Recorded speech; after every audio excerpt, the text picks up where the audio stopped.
అన్న ఏ పక్షంలో ఉన్నా ప్రతిపక్షంలో ఉన్నా అధికార పక్షంలో ఉన్నా ఏ పక్షం అని చూడడు, ఒకటే చూస్తాడు. ఏ పక్షం అంటే నేను బడుగుల పక్షం అంటాడు. ఆయనే పాలమూరు ముద్దుబిడ్డ. అన్న ఇంటి పేరు తెలియదు, గెజిటెడ్ సీన్ అని అంటారు. మంత్రి అయినా కూడా ఇంకా చాలామంది గెజిటెడ్ సీన్ అని అంటారు. కాబట్టి అట్లాంటి యువ నాయకుడు మనకందరికీ మార్గదర్శి అయినటువంటి తెలంగాణ రాష్ట్ర ఎక్సైజ్ శాఖ మాత్యులు అన్న శ్రీనివాస్ గౌడ్ అన్న గారిని మీ చప్పట్ల ద్వారా ఒకసారి గట్టిగా సీనన్న గారిని మాట్లాడవలసిందిగా విజ్ఞప్తి చేస్తున్నాం. సంఘం అధ్యక్షులు జాజుల శ్రీనివాస్ గౌడ్ గారు, ఈ జాతీయ మహాసభకు కర్త కర్మ క్రియ అన్నీ తానే 24 గంటల్లో 18 గంటలు జాతిని ఐక్యం చేయడానికి నిర్విరామంగా కృషి చేస్తున్నటువంటి సుప్రీంకోర్టు మాజీ న్యాయమూర్తులు, జాతీయ ఓబీసీ సంఘ చైర్మన్ మాజీ పెద్దలు జస్టిస్ ఈశ్వరయ్య గారు, ముఖ్య అతిథిగా వచ్చినటువంటి గౌరవనీయులు పెద్దలు మా అన్న ఈటల రాజేంద్ర గారు, మాజీ హోంశాఖ మంత్రులు పెద్దలు దేవేందర్ గౌడ్ గారు, మాజీ పార్లమెంట్ సభ్యులు బోర్ నరసయ్య గౌడ్ గారు, వివిధ రాష్ట్రాల నుంచి వచ్చినటువంటి మంత్రులు, మాజీ మంత్రులు, వివిధ కుల సంఘాల నాయకులకు, వివిధ రాష్ట్రాల నుంచి వచ్చినటువంటి పెద్దలకు, పాత్రికేయ సోదరులకు అందరికీ కూడా శిరస్సు వంచి ప్రతి ఒక్కరు కూడా పేరు పై నమస్కారాలు తెలియజేస్తూ, आज इंडिया से बहुत स्टेट से आए, ज़्यादा महाराष्ट्र से आया, हम बहुत स्वागत कर रहे, हम बहुत खुशी है। अब ये निनाद सबका एक ही है, इंडिया में 70-80 करोड़ का पॉपुलेशन है। अब हम क्या पूछ रहे वो 500 ईयर से भी वही है, वो डिमांड। महात्मा ज्योतिबा फुले से भी वही है, नारायण गुरु, पेरियार, साहू महाराज और बाबा साहब अम्बेडकर, वहाँ से जब से आज तक भी वही डिमांड है। पढ़ने में रिजर्वेशन होना, एम्प्लॉयमेंट में रिजर्वेशन होना, प्रमोशन में रिजर्वेशन होना और राज्यांग में भी हमारा वाटा होना, वो डिमांड है। मगर जब से आज तक देख रहे आप लोग, डिमांड है, ऐसा मीटिंग हो रहा चल रहा, मगर वो डिमांड वैसी है। वो डिमांड फुलफिल होना बोले तो अपने आदमी एमएलए बने तो नहीं होता, मुख्यमंत्री बने तो नहीं होता, प्राइम मिनिस्टर बने तो नहीं होता। बने से आदमी की ये लोगों को करना बोल के दिल में रहना, करे सो काम ऐसा वाला है तो ये पूरा चीज होता। आज क्या डिमांड है? ये देश में 85 मिनिस्ट्रीज है, मगर 52% है सो जनाबा को एक मिनिस्ट्री नहीं है। एक मिनिस्ट्री दिए तो क्या होता? ये डिमांड है, एक डिमांड करे तो वो गवर्नमेंट भी अच्छा नाम होता, पब्लिक भी अच्छा रहता। क्यों डर रहे उन लोग? क्यों मिनिस्ट्री अलॉटमेंट नहीं हो रहा? आप लोग सोचना। పెద్దలు दत्तात्रेय గారిని కూడా వేదికపైకి రావాల్సిందిగా ఆహ్వానిస్తూ, वो डिमांड क्यों नहीं हो रहा? आप लोग सोचना। आज तक भी आप लोग देख रहे, अपना की दुश्मनी कोई भी नहीं है, अपना लोग ही छे। आप एक बार सोचो मैं क्या बोल रहा हूँ, वो सही है ही नहीं है। गांव में देखो, कॉन्फ्रेंस में देखो, और राष्ट्र में देखो, आज बहुत बात करते, ये रिजर्वेशन के निकाल के लीडर बनते, मगर आधे लीडर अब एक आदमी एमएलए ठहरे तो उसको कैसे और एक आदमी की ठहराते, उसको कैसा डाउन करना बोल के सोचते। एक आदमी ऊपर जा रहा बोले तो पकड़ के नीचे गिराते। गिरा से लोग कौन है देखो, सोचो। अरे कॉन्सेंस में भी चौको, ज्यादा से लोग अपने लोग इतना है, पब्लिक का गलत नहीं है। पब्लिक बहुत सीधा साधा आदमी है, जो बोले तो सुनने के तैयार है, मगर अपने लीडर छोर लीडर से अपने को ये काम भी नहीं हो रहा। अपन अच्छा यूनिटी नहीं है बोले तो कैसे होता? अपन पैसे लीडर का अच्छा रहना, लीडर का दिल में अच्छा रहना, उन सीधा रहे तो पब्लिक भी सीधा रहता। वो सीधा नहीं है, उसीलिए अपने को इतना साल से डिमांड है पब्लिक है वोटर डालना अपने इच्छे अपन डरते हो नो बड़े लीडर बनता मगर आत्मा है सो भी क्यों नहीं हो रहा बोलते इतनी यूनिटी नहीं है इन लोग लड़ते खड़े तो भी कुछ भी नहीं होता बोल के इंडिया से लेके हर एक स्टेट में भी देखते आज आप सोचना आप लोग पढ़ने के लिए कितना तकलीफ है हम तेलंगाना स्टेट आने के बाद हम हमारे ईद राजेंद्र साहब हम जाके ये 70 इयर्स में तेलंगाना में 17 ओनली 17 हॉस्टल्स थे गुरुकुल हॉस्टल्स 5 साल में आज 240 गुरुकुलम हॉस्टल्स है एक बीसी आदमी बाहर जाना बोले तो हमारे स्टेट में 20 लाख रुपए हम लोग हम पैसा दे रहे हमारे बीसी आदमियों को गरीब लोगों को आदमी की 2,000 रुपए महीने तनख्वाह दे रहे आज तक 57 लाख लोगों को हम लोग हम पैसे दे रहे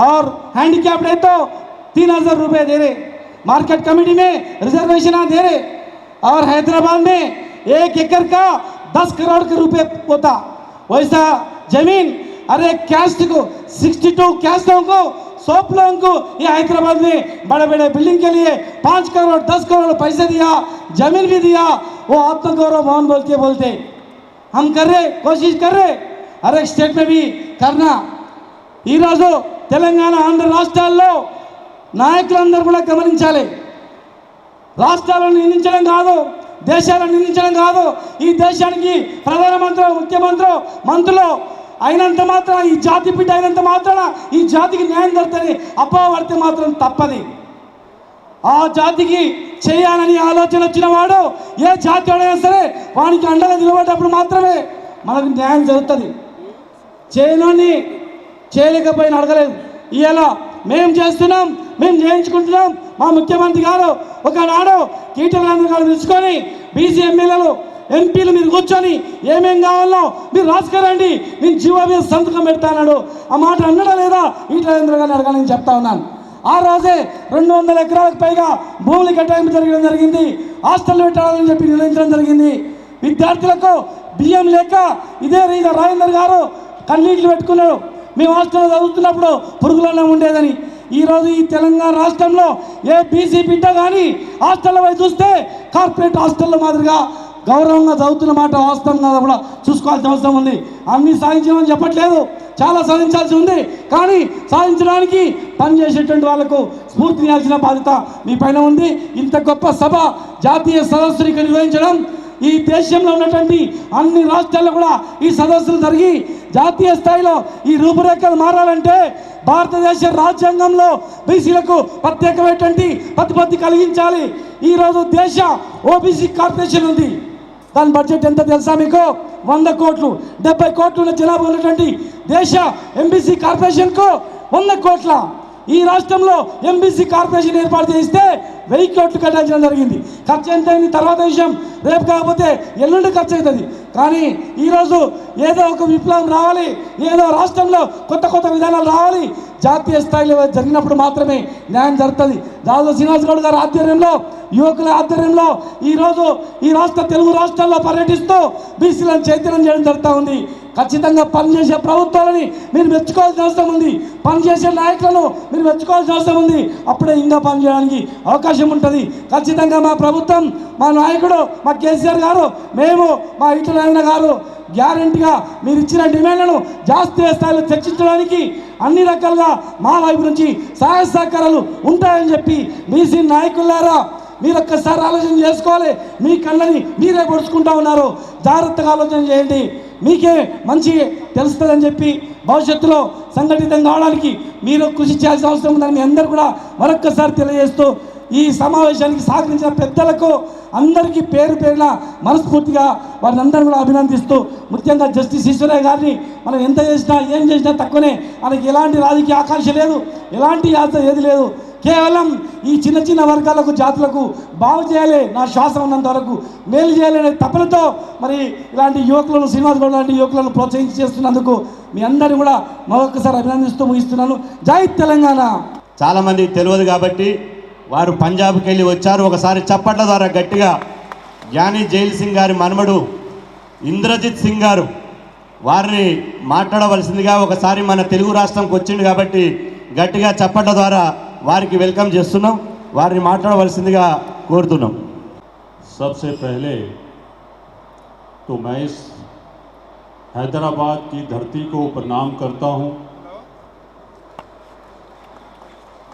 और इस धरती ने मुझे बहुत इज्जत मान प्यार दिया. मैं कल से आया हुआ हूं यहाँ पे. और उसके बाद मंच पर बैठे हमारे नेतागण और पब्लिक को मेरा हैदराबाद में नमस्कारम. नमस्कार नहीं कहते हैं नमस्कारम कहते हैं और स्वीकार करें. दोस्तों, मेरे पास मुझे बहुत कम वक्त दिया गया है. मैं आज इस धरती पर 30 साल के बाद आया हूँ. जब मेरे दादाजी राष्ट्रपति होते थे तब मैं आया था. तब भी उनको इतना ही प्यार, मोहब्बत, इज्जत मान दिया था आप लोगों ने जितना कि आज मुझे दिया मिला है. और मैं जानता हूँ कि यहाँ पे जितने भी लीडर बैठे हैं, इनके बुजुर्ग जो थे मेरे ख्याल से ज्ञानी जी को जानते थे, उनसे मुलाकात भी होगी थी. तो मैं ज़्यादा लंबी बात ना कर इतना कहूँगा, उनका ग्रैंडसन होने के नाते और एक अपने गुरु गोविंद सिंह जी का शिष्य होने के नाते इतना वादा ज़रूर करता हूँ. जो उन्होंने वादे किए थे, जो उनकी तमन्ना ओबीसी के लिए थी, काम रह गया था, उसको मैं पूरा करने के लिए निकला हूँ. और वो मैं कर हटूँगा. जब मैं इस मकसद के लिए निकला तो मैं ये सोच रहा था कि मैं कहाँ से शुरू करूँ. तो मुझे एक संस्था थी 50 साल पुरानी, जो विश्वकर्मा महासभा के नाम से है. यहाँ पे भी वहाँ के लोग हैं, विश्वकर्मा अंशी हैं. तो उनके अध्यक्ष थे शेदी लाल जी ने अपनी संस्था 50 साल में मुझे मेरी झोली में डाल दी और एक संस्था लेकर मैं चल पड़ा अपने समाज को इकट्ठा करने के लिए, उनके लिए लड़ाई लड़ने के लिए. तो बीच में जब ये लड़ाई लड़ रहा था तो मुझे ओबीसी लड़ाई लड़नी थी, क्योंकि हम ओबीसी हैं. तो उस लड़ाई के अंदर लड़ते लड़ते, जैसे कि एक भगवान ने किसी को भेजा होता है, तो मेरे बड़े भाई आदरणीय जस्टिस साहब वी ऐश्वर्य जी मुझे मुलाकात हुई. तो उनसे मुलाकात होगी तो हमने उनके साथ संघर्ष करना शुरू कर दिया. और वो हैदराबाद में आज आए हैं, उससे पहले हम यूपी में गए, दिल्ली में प्रोग्राम किया. तो मैं बैठा एक सोच रहा हूँ, छोटी सी बात है कि हमें जब एक आज़ादी की लड़ाई लड़ी थी, जब कांग्रेस ने आज़ादी की लड़ाई लड़ी थी तो उनको महात्मा गांधी जी मिल गए थे, वो तो एडवोकेट थे. वही दिन अभी दोबारा से आ गया मेरे दोस्तों. वही लड़ाई हमने ओबीसी की लड़नी है, अपने हक के लिए लड़ना है, जो हमारे ऊपर याद कर रहे हैं. पर हमें हक के लड़ाई लड़ने के लिए अगर कांग्रेस को एक वकील मिल सकता है, हमें तो जस्टिस साहब मिल गए हैं जो सीधा बरी कर देंगे. तो लड़ाई लड़ने के लिए हमें ज़्यादा मुकदमे और डेटों की जरूरत नहीं पड़ेगी, सीधा फैसला ही हो सकता है हमारे हक में. पर उसके लिए हमें सभी को इकट्ठा होना पड़ेगा. तो समाज को इकट्ठा करने के लिए एक चीज़ जरूरी होती है. ये किसी आदमी ने पूछा कि समाज कैसे ताकतवर हो सकता है, तो उस आदमी ने, दूसरे आदमी ने जवाब दिया, अगर हम समाज के एक दूसरे की पांव खींचने की बजाय हाथ खींचें तो हम तरक्की कर सकते हैं.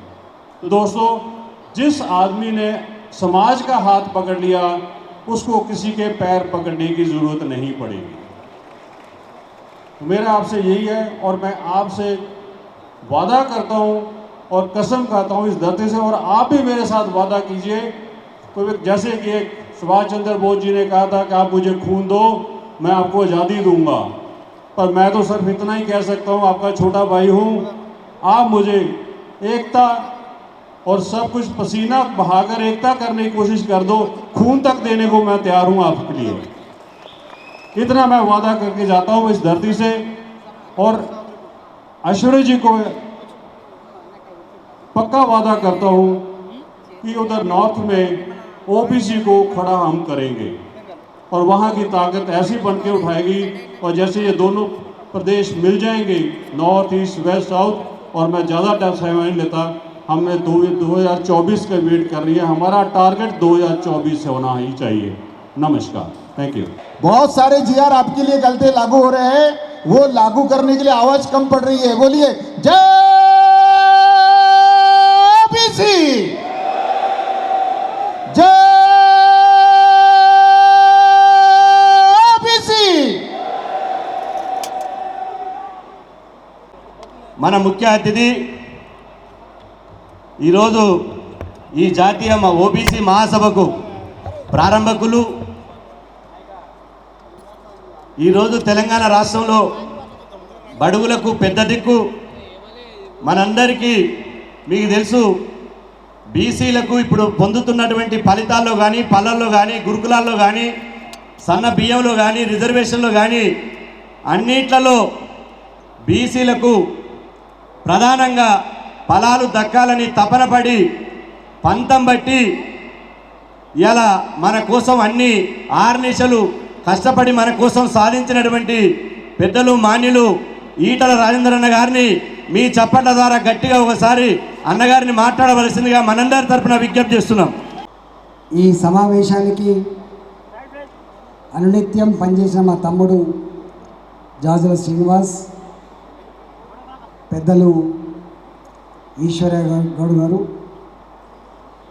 ఈ కార్యక్రమానికి అనేక రాష్ట్రాల నుంచి వెళ్ళి మహారాష్ట్ర ఎనిమల్ హస్బెండరీ మినిస్టర్ గారు వచ్చిండ్రు, పాండిచ్చేరి మినిస్టర్ గారు వచ్చిండ్రు, కేరళ నుంచి వెళ్ళి మాజీ మంత్రులు వచ్చిండ్రు, ఆంధ్రప్రదేశ్ నుంచి వచ్చిండ్రు, ఢిల్లీ నుంచి వచ్చిండ్రు, पंजाब నుంచి వచ్చిండ్రు, महाराष्ट्र నుంచి వచ్చిండ్రు. सभी राज्यों से आए हुए हमारा भाइयों को और बहनों को मैं स्वागत करता हूँ.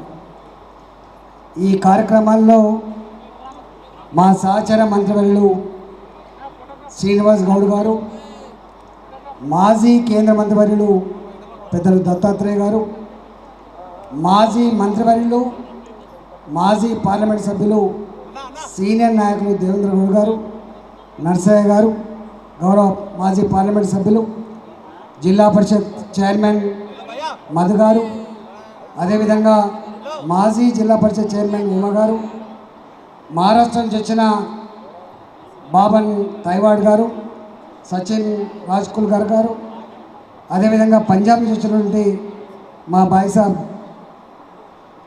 ఇందర్జీత్ సింగ్ గారు, మా నారాయణమూర్తి గారు, పెద్దలందరూ, వివిధ హోదాల్లో ఉన్నటువంటి నాయకులకు, సహచర ఉద్యమకారులకు అందరికీ పేరు పేరిన నమస్కారం. చాలామంది ఏం మీటింగ్లు ఇవి అని చెప్పి మాట్లాడుకుంటూ ఉంటారు. ఎవరికి కావాల మీటింగులు, ఎవరికి కావాల సంఘాలు, ఎవరికి కావాల ఉద్యమాలంటే ఖచ్చితంగా ఎవరైతే భంగపడతా ఉన్నారో, ఎవరైతే బాధలు అనుభవిస్తూ ఉన్నారో, ఎవరికైతే ఈ దేశంలో అన్యాయం జరుగుతూ ఉందో వాళ్ళు మాత్రమే సంఘటితమవుతారు, వాళ్ళు మాత్రమే పోరాడతారు, వాళ్ళు మాత్రమే సంఘాలు ఉంటాయనే విషయాన్ని మర్చిపోవద్దని చెప్పి సందర్భం మనం చేస్తూ ఉన్నాం. ఈ వర్గాల్లో పుట్టిన బిడ్డలు, ఈ వర్గాల్లో పుట్టిన బిడ్డలకి ఒక భుజం మీద నీ ధర్మాన్ని నిర్వహిస్తూ ఉంటావు, నీ కుటుంబ బాధ్యతలు మోస్తూ ఉంటావు, మరో భుజం మీద నీ జాతి ప్రయోజనాల కోసం అప్రమత్తంగా ఉండే కర్తవ్యం ఉంటుందనే విషయాన్ని మర్చిపోవద్దని చెప్పి సందర్భం మనం చేస్తూ ఉన్నాం. ఇవాళ ఒకవైపు హక్కుల కోసం కొట్లాడతాం, అనేక రకాల రిజర్వేషన్ల కోసం కొట్లాడినాం, మరోవైపు సాధించుకున్న హక్కులు అమలు కావాలని చెప్పి కొట్లాడే జాతి ఓబీసీ జాతి మాత్రమే అని చెప్పి దేశంలో మనం చేస్తూ ఉన్నాం. అనేక మంది వక్తలు అనేక విషయాలు చెప్పింది. అడుక్కుంటే రాదు, బిచ్చమెత్తుకుంటే రాదు, కొట్లాడితే మాత్రమే వస్తాయి హక్కులు అని చెప్పి అనేక మంది పెద్దలు చెప్పింది.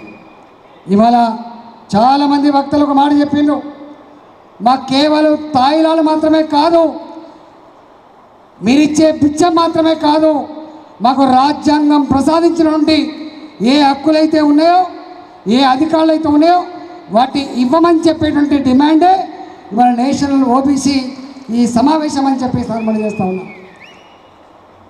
మీ అందరికీ 2 మాటలు నేను చెప్పిపోదలుచుకున్నాను. ఎందుకంటే పెద్దలు ఇంకా దత్తాత్రేయ గారు ఉన్నారు, అనేక మంది పెద్దలు ఇక్కడ మాట్లాడతారు కాబట్టి మీకు 2 విషయాలు నేను గుర్తు చేసిపోదలుచుకున్నా. ఒకటి, ఏ అంబేద్కర్ గారైతే, ఏ జ్యోతిబా పూలే అయితే నా జాతికి జ్ఞానం రావాలి, నా జాతికి జ్ఞానం వస్తే చైతన్యం వస్తుందని చెప్పిండో, తప్పకుండా తెలంగాణ మట్టి, తెలంగాణ గడ్డ చైతన్యవంతమైన గడ్డ. ఈ చైతన్యవంతమైన గడ్డ మీద ఇప్పటికే మా శ్రీనివాస్ గౌడ్ గారు చెప్పిండ్రు, అడుక్కుంటే రాలే ఈ ప్రభుత్వం, గౌరవ ముఖ్యమంత్రి కేసీఆర్ గారు బీసీల కోసం చైతన్యం రావాలంటే చదువు కావాలి అని చెప్పి మొట్టమొదటిసారిగా పోయిన సంవత్సరం 119 రెసిడెన్షియల్ స్కూళ్ళని స్థాపించిన ఏకైక రాష్ట్రం తెలంగాణ అని చెప్పి చేస్తా ఉన్నా. ఈ సంవత్సరం కూడా మరో 119 రెసిడెన్షియల్ స్కూళ్ళు, ఆల్మోస్ట్ తెలంగాణ రాష్ట్రంలో 240 రెసిడెన్షియల్ స్కూళ్ళు పెట్టి వాళ్ళ బీసీ పిల్లల కోసం సంవత్సరానికి 1,05,000 నుంచి 1,20,000 రూపాయలు ఖర్చు పెట్టి జ్ఞానాన్ని సమున్నతంగా అందిస్తున్న రాష్ట్రం తెలంగాణ అని చెప్పి చేస్తా ఉన్నా. ఇంతకుముందు చెప్పినట్టుగా ఇవాళ రాజ్యాధికారులు కూడా స్థానిక సంస్థలలో కాకుండా ఇవాళ చట్ట సభలలో కూడా, పార్లమెంటు కావచ్చు, అసెంబ్లీ కావచ్చు, చట్ట సభలలో కూడా రిజర్వేషన్ రావాలని చెప్పి తీర్మానం చేసినటువంటి ఏకైక రాష్ట్రం తెలంగాణ నుంచి పని చేస్తూ ఉన్నాం. ఇవాళ అవి తీర్మానాల రూపంలో ఉండొచ్చు కాక, చట్టాల రూపంలో ఉండొచ్చు కాక, ఖచ్చితంగా దానికి ఒక పునాది పడ్డది. ఆ హక్కుల కోసం రాబోయే కాలంలో మనందరం కూడా ఐక్యంగా ఉద్యమించాలని చెప్పి ఈ సందర్భంగా మనం చేస్తూ ఉన్నా. ఇప్పటిదాకా అనేక మంది ప్రొఫెసర్లు, అనేక మంది మేధావులు చెప్పిండ్రు ఓబీసీ రిజర్వేషన్లు కావాలని చెప్పి. ఆనాడు మొరార్జీ దేశాయ్ గారు కమిటీ వేస్తే 10 సంవత్సరాల కాలం పాటు తొక్కిపెట్టింది భారత ప్రభుత్వం. ఆ తదుపరి ఇవాళ విపి సింగ్ గారు వచ్చి దీన్ని అమలు చేయాలని చెప్పి భావిస్తే దానికోసం దేశవ్యాప్తంగా అనేక ఉద్యమాలు జరిగినాయి. రిజర్వేషన్లు అమలు కావద్దని చెప్పి ఆక్రోశించిన వాళ్ళు కూడా ఉన్నారు. కానీ 12 సంవత్సరాల తర్వాత అది అమలుకు నోచుకోలే. చివరికి విపి సింగ్ గారు వచ్చి మండల్ కమిషన్ రిపోర్ట్ను అమలు చేయాలని చెప్పి దాన్ని అమలు చేస్తే ఇన్ని సంవత్సరాల కాలంలో కూడా చట్టబద్ధత ఉన్నప్పటికీ, రిజర్వేషన్లు కల్పించాలని జిమ్మదారితనం ఉన్నప్పటికీ కూడా కేవలం కొన్నింట్లో 5% మాత్రమే అమలైనాయి. ఇవాళ చిన్న అటెండర్ నౌకలలో, చిన్న డ్రైవర్ నౌకలు మాత్రం 11% మించి అమలు కాలేదు. ఇది సిగ్గుచేటు. ఏ దేశమైతే చట్టాలను అమలు చేయాలో ఆ దేశంలో 27% రిజర్వేషన్లు అమలు చేయాలని చెప్పి రాసుకున్నప్పటికీ కూడా, చట్టాలు ఉన్నప్పటికీ కూడా కేవలం ఇలా 6% నుంచి 11% మాత్రమే అమలవుతున్నాయి. 27% బాజాప్తా ముక్కు పిండి అమలు చేసుకోవాల్సిన బాధ్యత మన సమావేశం మీద ఉంది, సంఘాల మీద ఉంది, మన అందరి మేధావుల మీద, మాలాంటి వాళ్ళ మీద కూడా ఉన్నట్టుగా మేము భావిస్తూ ఉన్నాం. రాబోయే కాలంలో 27% రిజర్వేషన్లు చట్టసభలు, మన ఉద్యోగాలలో కానీ 27% రిజర్వేషన్లు దేశవ్యాప్తంగా ఉన్నటువంటి ఇన్స్టిట్యూషన్లో అమలు చేయడం కోసం తెలంగాణ రాష్ట్ర ప్రభుత్వ పక్షాన మీకు హామీ ఇస్తూ ఉన్నాం.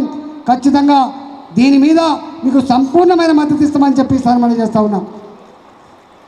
ఇవాళ రెండవది, కొంతమంది ఈర్ష్యపడుతూ ఉన్నారు. మేము ఒకటే అంటూ ఉన్నాం, ఈ సమావేశాలు, ఈ ఉద్యమాలు కులాలకు వ్యతిరేకమైంది కాదు, వర్గాలకు వ్యతిరేకమైంది కాదు. మా ఆక్రోశం, మా ఆక్రందన ఏ దేశంలో అయితే బాబాసాహెబ్ అంబేద్కర్ గారు అనేక రకాల రాజ్యాంగ రక్షణలు అణగారిన వర్గాల కోసం ఇచ్చిండ్రో అవన్నీ కూడా బుట్టదాఖలు అవుతూ ఉన్నాయి. 72 సంవత్సరాల తర్వాత కూడా ఈ దేశంలో ఉన్న అణగారిన వర్గాలు మాకు న్యాయం జరగట్లేదు, మాకు ఫలాలు అందట్లేదని చెప్పి ఆక్రోశించే పరిస్థితి ఎందుకు వచ్చిందో తప్పకుండా పాలకులుగా అందరూ ఆలోచించుకోవాల్సిన క్రమం ఉందని చెప్పి మనం చేస్తూ ఉన్నా. బాబాసాహెబ్ అంబేద్కర్ గారు 20 సంవత్సరాల కాలంలో, 30 సంవత్సరాల కాలంలో కులము లేని, మతము లేని, అంతరాలు లేని సమాజం ఏర్పడుతుందని చెప్పి భావించిండు. కానీ ఆయన కళ్ళగన్న కళలు మాత్రం ఇక్కడ అమలు కాలేదు.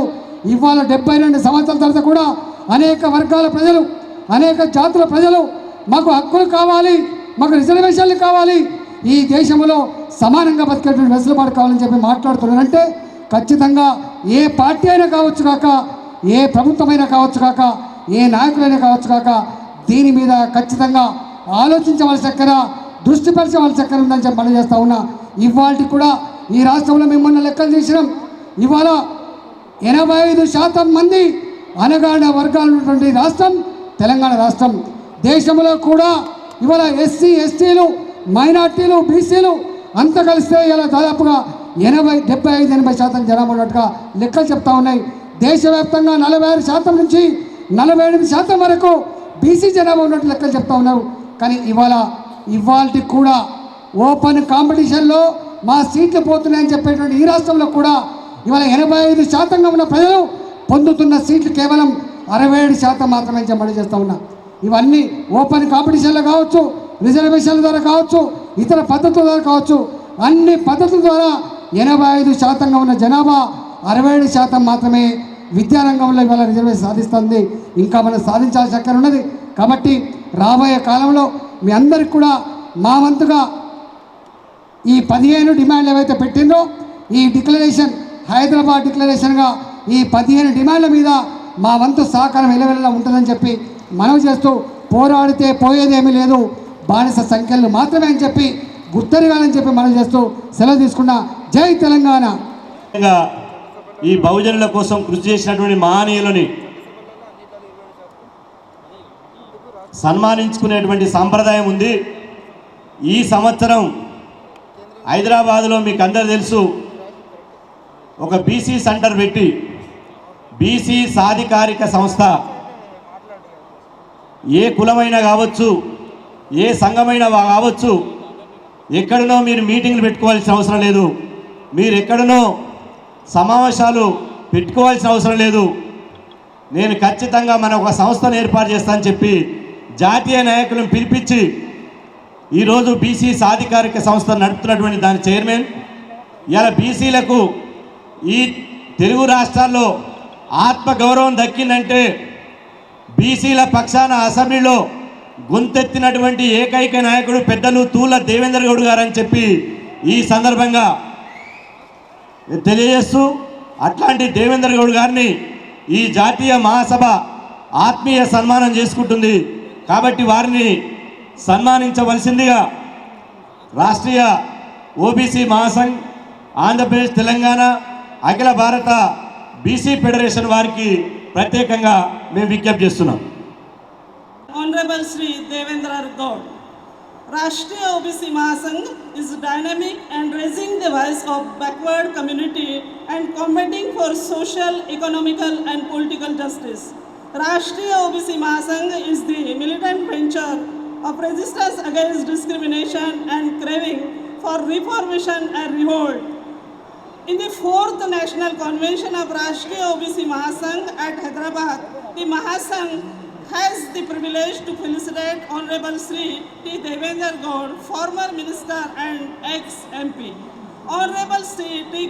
Devendra Gaud is graduated from Badruka College of Commerce, Hyderabad. He joined and agitated for the funds, power, self-respect and representatives of the local bodies. He became the member of Assembly for 3 times in 1994, 1999 and 2004. And he was the Cabinet Minister of Backward Classes, Welfare Prohibition and Exercise of Cooperative Revenue and Rehabilitation. He established Nava Telangana Party to reign the political power for the background classes.